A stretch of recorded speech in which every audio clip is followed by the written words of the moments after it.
Hello. So we would like to understand here the clock of electron, Zitterbewegung, and neutrino oscillation. So what propels them? So in relativistic quantum mechanics, we have the evolution of quantum phase, which is literally propelled by mass. Yeah. So the question is, why is it happening? So it leads to the so-called de Broglie clock, Zitterbewegung for electron, and neutrino oscillations.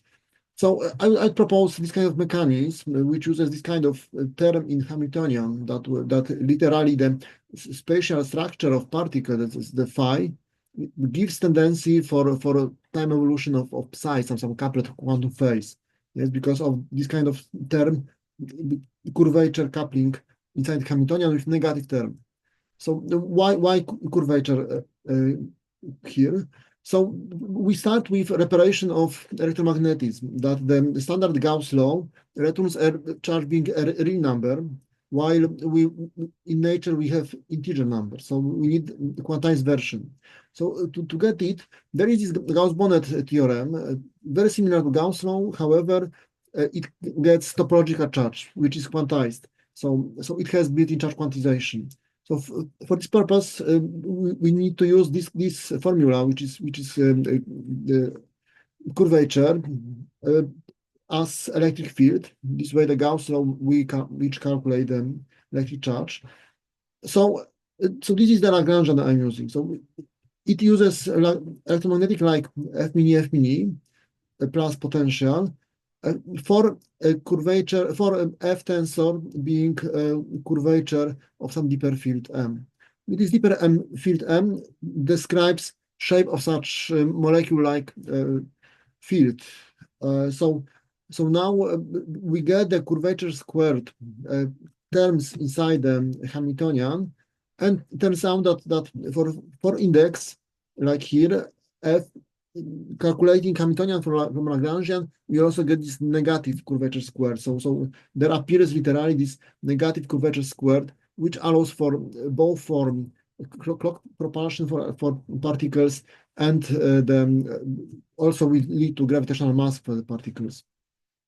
Okay, so here is some intuitive picture that when we have apple plus apple equals two apples, it's true. However, it does not prevent us from asking deeper questions. What is the structure?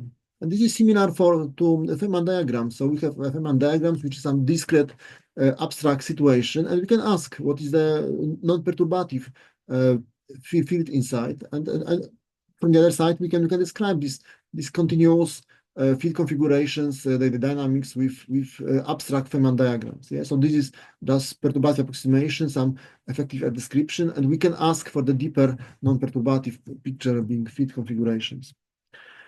Okay, so let's think about electrons. So why in perturbative it's perfect point? In non-perturbative it has at least quantized electric charge. Electric field like this. Magnetic dipole moment is a tiny magnet. It's a gyroscope. It has angular momentum, but not of point particle, but rather of the field itself. And there is finally this clock, this Zitterbewegung we would like to focus on, because in the Schrödinger equation we need to use for relativistic, we need to use energy equals mc squared. Yeah, so the mass literally causes some oscillations. And this is very similar to neutrino oscillations, but for neutrinos, we have three masses. Yeah, so we get three eigen masses, and we get evolution not in one dimension like quantum phase here, but in three dimensions. So the question is how to get here one, and there are three types of rotations. And Zitterbewegung, the Broglie clock for electron was confirmed experimentally. The best one I know is this direct confirmation that they used 81 MeV electrons. Thanks of time dilation, the distance between ticks of that clock were in agreement with silicon lattice. So getting a resonance between this clock and this spatial lattice, they get increased absorption. So here is the in agreement. Okay, so now let's go to neutrino. So neutrino again. So we need for electron this 1 over r square electric charge for Coulomb interaction. So this is the non-perturbative picture. And neutrino also has interactions, at least the weak interaction. So again, non-perturbative picture, it requires some concrete field configuration. The big question is, what is it? So most people think about neutrinos as perfect points, but again, this is only perturbative approximation. So, and recently there was this surprise for most people. I was not surprised that it turned out that neutrino is like 1,000 times larger than nucleus. Yes, in this article. So the experiment looked like this. That they have this beryllium-7 which captured electron and created the lithium plus neutrino. And they look at the recoil of this lithium to see how much momentum was transferred by this neutrino, getting this main peak that they are interested in. And from Heisenberg uncertainty principle, they get this delta x, the size of this wave packet, neutrino wave packet, at 6.2 femtometers, picometers. So this is huge. So neutrino is not just perfect point, but we can imagine it in perturbative approximation. However, in non-perturbative, this is a field configuration, and it's probably it seems quite large. So I try to convince you that this is a good way to search for configurations for neutrinos. Why? So because there are many arguments I should present that there are topological vortices, topological defects in macroscopic physics, called, for example, QCD flux tubes, gluon flux tubes, QCD quark strings, and having them, they should also create this kind of loops, for example, in so-called string hadronization. So that it's supposed to get this one-dimensional loop configuration, and they should correspond to some particles we observe. So the question is to which? And neutrino seems very, very appropriate for this correspondence, because if you think about these kind of structures, it should be very stable, because there is topological constraints which not allow it to decay. So it could go through Earth in contrast to electromagnetic photon. There are three families, yes, as we live in 3 dimensions. Also, this loop can be along one first, second, or third axis, if we distinguish the three axes. Then we can get the neutrino oscillations, the rotations between the various families. So I also try to show the mechanism how to get it. And let me briefly switch to some animation. So here is the electron clock I think is appropriate. So because we need the quantized electric charge for electron, yes, and in topological interpretation, this is topological charge, like the hedgehog. Yeah, so we get the hedgehog as quantized electric charge, but we need more. We need also magnetic dipole moment, angular momentum, and clock. So now we need, for clock angular momentum, we need some field rotation. Yes, so we get the field rotation. So we get the angular momentum and the clock from these field rotations. And also the magnetic dipole moment also requires here this time evolution. Yeah, so this might be the evolution of the field configuration in non-perturbative picture of electron. And for neutrino, as mentioned, this kind of structures, this topological defect loop, seem to are in agreement with neutrino with properties, so that they have to be created, and they seem in agreement. And here is some evolution for the neutrino oscillation. So the easiest, the lowest energy is this twisting of the field. So there are different energies corresponding to different rotations. So the easiest is to rotate of the, like here, the long axis. And thanks to that, the axis along the loop changes from second to third. So this the easiest oscillation is between muon and tau neutrino. We have just so there are some arguments that so, and it agrees. So indeed, in neutrino oscillations, it's not electron which is dominating, but muon and tau neutrino. So this is the main oscillation. We would look like that from the non-perturbative field configuration perspective. Okay, so let's go further. So why liquid crystals seem promising for particle models? So in superfluid without viscosity, the equations governing such hydrodynamics are very similar to electrodynamics. With main difference, here is speed of light, here is speed of sound. So, but it doesn't have charges. Yes, so we need some electric charges for particles, and we can get them with topological defects, for example, using liquid crystals. So there are many articles like here that they get these topological defects from with liquid crystals, and for example, getting the Coulomb-like interaction. So they look at the distance between the two topological defects and versus time, and get this kind of behavior, long range interactions clearly. Yeah, so this way we can get electromagnetism as effective description plus quantized electric charges as topological. Okay, so how to get the electromagnetism? So we need the Gauss law, and there is the standard Gauss law can return a real number. So we need to use this quantized this version, this topological version of Gauss law. It's called Gauss-Bonnet theorem. It looks very similar, but uses the curvature instead of electric field. Yeah, so we need just define, interpret curvature of a deeper field as electric field. Thanks of that, the Gauss law will give us topological charge with quantized. So we would repair the problem that standard electromagnetism can return a need charge, while nature gives only integer charges.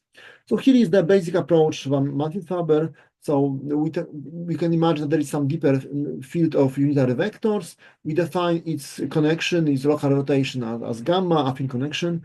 Then the curvature is the cross product.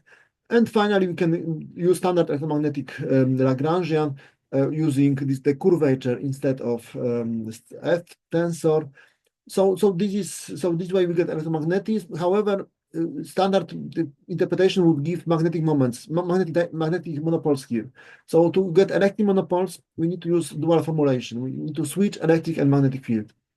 So here you can see why it's the Coulomb law. So the further opposite topological charges, here is plus, here is minus, the higher the tension of the field, the higher energy. So literally energy minimization would like to take them together. And this process can be thought of as virtual pair creation. So if having energy for two particles, electron positron, then we can go up here. So we can finish this pair creation process. However, if you have only some fraction of this energy, you can, let's say, the field can go here and go back. Yeah, so we don't need to have the full energy for the pair creation. We can just start this process, kind of perturbation, field perturbation toward pair creation, and go back from this process. So it will be interpreted in Feynman diagrams as virtual pair creation. Yes. So why Feynman diagrams are discrete? In fact, the real physics field theory are continuous, and we can try to understand what is the correspondence here. Okay, so here is more appropriate calculation, but not still approximated calculation of Coulomb interaction. So we have these two topological defects. So here are of the same charge, here are of the opposite charge, and we integrate the Hamiltonian. Yeah, so energy density. So integrating the Hamiltonian, which is the curvature squared, as mentioned, and integrating it with cutoffs in the singularities, which can be repaired by regularization. So we get the points. And then fitting the 1 over distance Coulomb interaction, and we can see that it indeed fits well to the Coulomb interaction. So indeed, this effective interaction between these topological defects will be Coulomb interaction, and this is Lorentz invariant theory. So we get also magnetism. So we get a full electromagnetism for topological charges this way. So there are some simplifications here. So one is this cutoff. So in fact, there should be used this Higgs potential to regularize the singularity, so we can integrate down to 0. And it leads to running coupling corrections to Coulomb interaction, but I will not go into. But yes, we can also get the running coupling here. Okay, so now let's think about why we need three directions, a field of 3 directions. So here we get them Coulomb interaction. We can get electromagnetism. However, for example, there is a lack of angular momentum. If we don't recognize the twist, then all our vector could be one direction and something rotating. Our vector field would not recognize. So we should recognize also this twist of this our vector. Yeah. So and doing so, we get three different axes, like in liquid crystals, biaxial nematic, and we can, for example, make Hedgehog with one of the three axes. So we get kind of three leptons, three realizations of the same topological charge, but of different energy. And then we can get this we can also get this topological vortex and quark-like excitation of this vortex. So here is the vortex. It is called the quark string gluon flux tube, and now we need the quarks. So if performing the full rotation by inward outward of the field by pi, then we would get a Hedgehog. We would get the electric charge. But you can use only fractional charge. This way we get fractional electric charge and some config between them. And this config asymptotically should be linear. So this is why this kind of structure are called the quark strings. Okay, so here is some dynamics of vacuum. So we can, I have mentioned, so these rotations of this molecule is both the spatial rotation. So there are these long axes and it's high energy. So there are the tilts. So they correspond to electromagnetism, and there is also twist. And this twist corresponds to kind of quantum gravity. This is low energy degree of freedom because the full Lagrangian QED has both electromagnetism, but also this very low contribution H bar C of derivative of quantum phase. Yeah. So also we need to include this phase into the full Lagrangian. So now we get this part that the spatial rotations kind of unify electromagnetism plus quantum mechanics. So we get Maxwell equation for electromagnetism plus Klein-Gordon-like equation for quantum phase.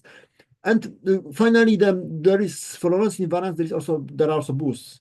The full connection gamma, which is also the boosts, and adding them, you get the second set of Maxwell equations. So also gravity.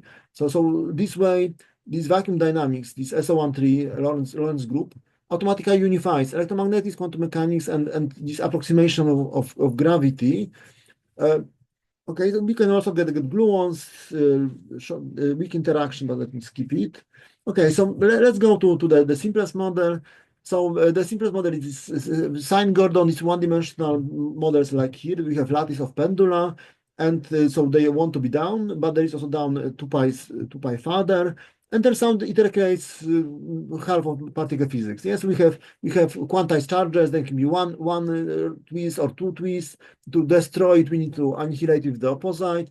The massless radiation goes with maximum speed, but the massive like here is limited, and when it approaches the maximum speed, we get the Lorentz contraction. So literally, special relativity is here. Also, time dilation. Okay, so there can be also breeders, the periodic solution. So here you can imagine that here is the space, here is time. Now you can see that we have this lattice of pendula. We take one up, and then there is some breeding. Yeah. So this is literally this breeding. So some of pendula go one direction, second one, second, and now we can think of what is happening for this is Lorentz invariant theory. So we can perform a boost Lorentz transform, and we can see that the number of ticks will be reduced. So there is also the time dilation. However, so the question is, does it well represent the particle clock? So the problem is that it is not, because it can be slowed down. You can slow down the pendulum. Yeah. So, however, for electron, for neutrino, we cannot slow them down. So they call it the time crystal, some object system which has periodic process already in the lowest energy state. So the question is how to repair this model, these breeders, to make it rotate the phase already in the ground state. Yeah, so here is my toy model. So to get then this electron clock, neutrino oscillation mechanism, here is the toy model. So the toy model, as mentioned, is this kind of terms. So here is standard, this sine Gordon-like, this phi4 model, which would have this change of one rotation by the pendulum. Yes, and now we'd like to make it a time crystal, to make it evolve already in the lowest energy state. So we need to couple it with second field. This is psi quantum phase field, kind of, yes? And using this kind of negative curvature squared coupling, yes? So this is curvature and squared, and this is minus here. We get in presence of spatial derivative of phi, so shape of particle, the phi one, there is tendency to also activate the psi zero, the time derivative of quantum phase. Yes, so there appears tendency to literally to rotate the quantum phase in presence of particles. So it doesn't work without particles. So this is particle clock, not vacuum clock. So so this term says that, the shape of the king of the particle is slightly deformed, and the energy is not for zero omega, but for this, you can see this omega. Yes, so this is time crystal now. So resting, it has energetic tendency to have some periodic process.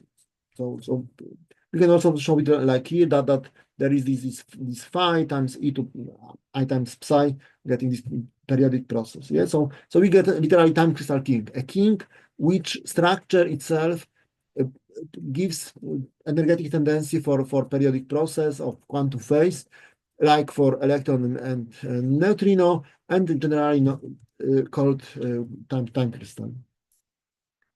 Okay, so here is the full Lagrangian I'm using. So let's see that we get this negative curvature term, which was crucial. Yes, so we get this negative curvature square term. So here is the full Lagrangian. So as mentioned, I use F as curvature of a deeper field. So to make Gauss law count topological charge, so for charge quantization. So a full curvature has 4 indexes.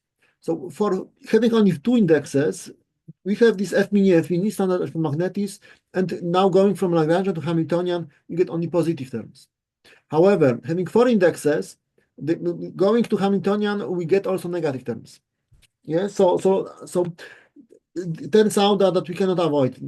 Due to space-time signature, we get both the positive terms in such Hamiltonian from this kind of Lagrangian, but also negative terms. And turns out, if you take a look at this F mini, here are the positive terms. So they correspond to electromagnetism, to quantum mechanics, to gravity, but also there are these negative terms which correspond to interaction between electromagnetism and gravity, and especially these terms, these marked terms are crucial. So like shown here. So what is it? So here is the gamma 0 1. That means that 1 means that this is twisting, this low energy, this quantum phase, and 0 means time derivative. So this is literally the evolution of quantum phase times gamma tilde. Tilde corresponds to boost, to gravity. Yeah, so now we get energetic preference to activate both, to reduce energy. And so literally the shape of particle gives tendency for both the clock, the particle clock, neutrino, electron, I don't know about others, and the gravitational mass. So that's a very difficult question. So it is relatively easy to get topological charge quantization. However, we need also the clock, we need also gravitational mass, which is not quantized, so this is completely different mechanism. And literally, this kind of mechanism suggests how to get it. That there are some negative Hamiltonian terms which prefer both the clock and the gravitational mass. And here we get this electron clock view, the potential.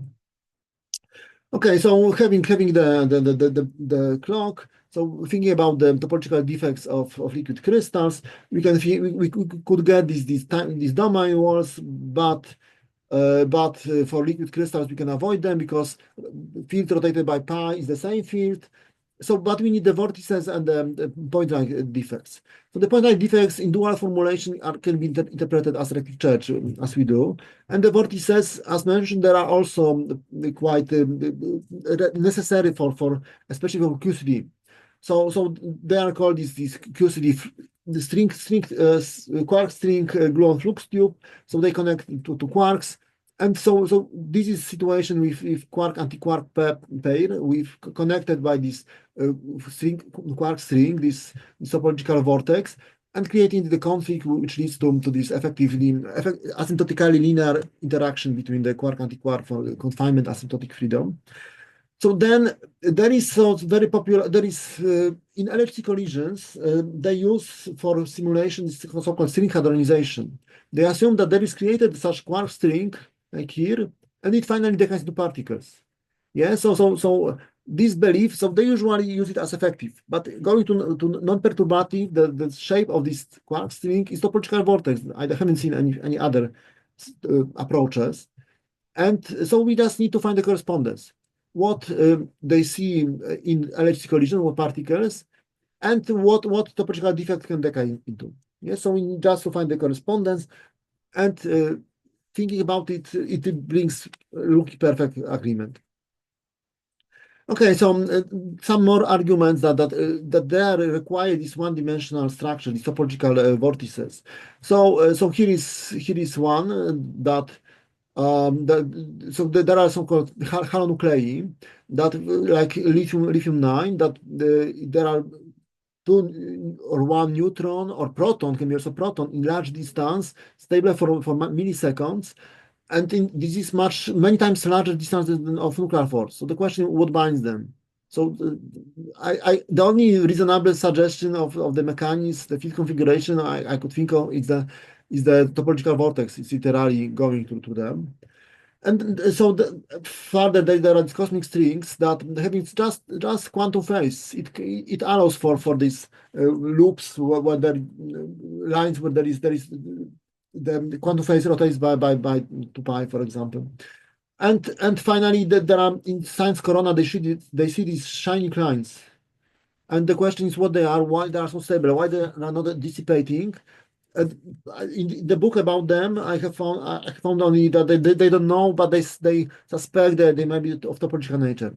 Yeah, so there are many arguments that literally that in the fundamental level there are this one-dimensional stable topological structure, QCD flux tubes, and here magnetic flux tube. Okay, so here are some these vortices in superconductors, superfluid, and they carry quantum magnetic field or angular momentum. So there is correspondence I could talk about. Okay, and now we go to this flux, these quark anti-quark pairs having this asymptotically linear energy dependence. So this conflict between them needs to have asymptotically linear energy density per length, as we can see. And they mentioned halonuclei, like here, that here is the nuclear force. We see that the minimum is far below is below 1 femtometer, while here they are stable for milliseconds in like 5 femtometers. So what binds them? So again, the topological vortex seems the only reasonable answer. Even worse. So not only neutrons, there are also halonuclei with protons. So we have Coulomb propulsion and steam, and somehow they hold together for lots of milliseconds. So that's a very important question to understand what binds these halonucleons. Okay, so and here is this string hadronization I have mentioned, that they believe that using simulations, these models that in LHC collisions that are created, this quark string, and it decays into particles. Asking what is this quark string, the only answer seems in the topological vortex. So we need to find the correspondence, what this vortex decays into and what they see in LHC collisions. So I could mention, so the simplest what such vortex could create is just a closed loop, like here. Yeah, so this is not avoidable. So if you believe in one-dimensional quark strings, they have to make these loops, and they should be correspond to some particles. And they seem to, looking at the properties, they seem to be in a good correspondence with neutrinos. Yes, so there are T families, there are stable, oscillating, and there are many more arguments. Okay, so then we can think about simplest knots, like here. So if you can have one vortex and second around, then we can see that this vortex around deforms the shape of the field of the central vortex and deforms it exactly toward the hedgehog, and hedgehog is the topological charge. Yeah, so the baryon structure itself has tendency to have electric charge. So proton can just enclose this hedgehog, but neutron has to compensate. It still has some charge required by the structure, but has to compensate it. This way we can get the quark structure as mentioned previously, and also explanation why proton is lighter than the neutron. Yes, because this compensation is costly. Then we could think about such vortices with additional twists. So this twist could be released like here, and it turns out to be in good agreement with the strangeness, decay of strange baryons. So strange baryon can decay, reducing strange by one with pion decay or by two with count decay. So going one or two up. So it seems in good agreement with the strangeness and strangeness decay of strange baryons. Okay, so as mentioned, so there are reasons to think that baryons are simple knots, and for large knots are nuclei, especially hollow nuclei, seems large knots. So the baryon should be the small knots. And so we can ask why we have 6 quarks. So here are the quarks along one of the three axes as for neutrinos, and then there's question: is there a loop around or not? So we as mentioned, the loop around enforces gives tendency for some electric charge. So this way the up quark can be lighter thanks to this tendency by having the loop around. And without it, there is for compensation, there are these d quarks, and everything changes. There is this EMC effect that it's for baryons, and for larger nuclei, everything changes. Already for deuteron, there is slightly different, we mentioned. So now we can think why we have these two mixing matrices. So it is much easier to mix flavor of neutrino than for quarks. So this is for neutrinos, this is for quarks. So why is it so? So here if you have knots and just loops, so it is much easier to rotate the field of the loop. Yeah. So here is the rotation of the field of the loop. It's relatively simple, but for knots, there are additional constraints. It is much more difficult to rotate the knot. So we can understand in this picture, asking for non-perturbative fields, why it is easier to rotate neutrinos than quarks. Okay, so here is some more arguments that this proton structure sounds reasonable. So there are many articles which say that neutron has positive core, negative shell. I found these 3 articles, and also here it predicts that the baryon itself requires positive charge, and so neutron has to compensate it. So positive core, negative shell. Then for deuteron, we have 2 baryons, both have some preference for charge, and now they can share this one charge to satisfy their preference. So what we get plus minus plus. We get electric quadrupole moment. So it turns out that indeed deuteron has electric quadrupole moment. So this is a good prediction. And so we can ask how to get electric quadrupole moment with proton and neutron. So it is quite difficult. So as mentioned, the quark structure seems to be modified by going from single proton neutron to larger nuclei. And so here is the beta decay we can think of. So here is the neutron, minus plus minus, and now it has to shift the charge, and then they have to separate. And between them, there is created this topological vortex. And now this topological vortex can release some energy as a loop. Yeah, so this view of neutrino as a loop is in agreement with beta decay. So this is another argument. So here are the neutrinos. Here is the oscillation between the muon and tau. So we can see that they are indeed dominating. The electron is very different. So indeed the prediction seems right here. And we can also understand here why neutrino is left-handed, antineutrino is right-handed, because the gammas in this mechanism I mentioned, the boosts are the same, the rotational mass is the same for antineutrino, but the rotations are opposite. So we can also think about it. Also, there is this energy conservation. So I always had the problem.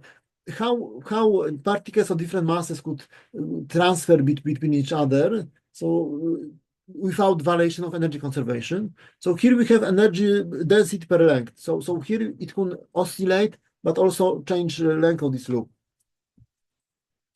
Okay, so there are many more problems with particle physics. I mentioned this EMC effect, and so that the if trying to extrapolate from quark distribution of single proton and neutron to larger nuclei, it completely doesn't work. So there are this deformation already for the deuteron, which has quadruple moment, while proton neutron doesn't have electric quadruple moment. So I think we need some charge quantization already. Okay, so we can also think about these problems in this view. And this is the final slide. So we have this huge Lagrangian of standard model. So it assumes that the electron and particles are perfect points, but we can ask for the fields, what kinds between these perfect points, like 1/square for electron. So finally, we should search for a deeper, for a non-perturbative picture. This perturbative approximation, which is effectively described by this kind of Lagrangian, or very close to. So where to search for such deeper non-perturbative picture? So it should be electromagnetic-like. Yes, electromagnetic is kind of the central.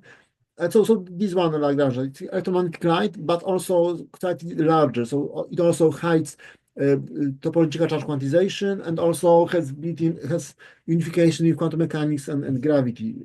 This potential is required for the regularization to find out energy of the singularities. And it also recreates the looking very reasonable the particle structure, because we have this string hadronization. So it allows for the topological vortices, which are believed to decay into particles in LHC collision. So going this way, we also get a very nice agreement with the particle physics. Okay, thank you for the attention.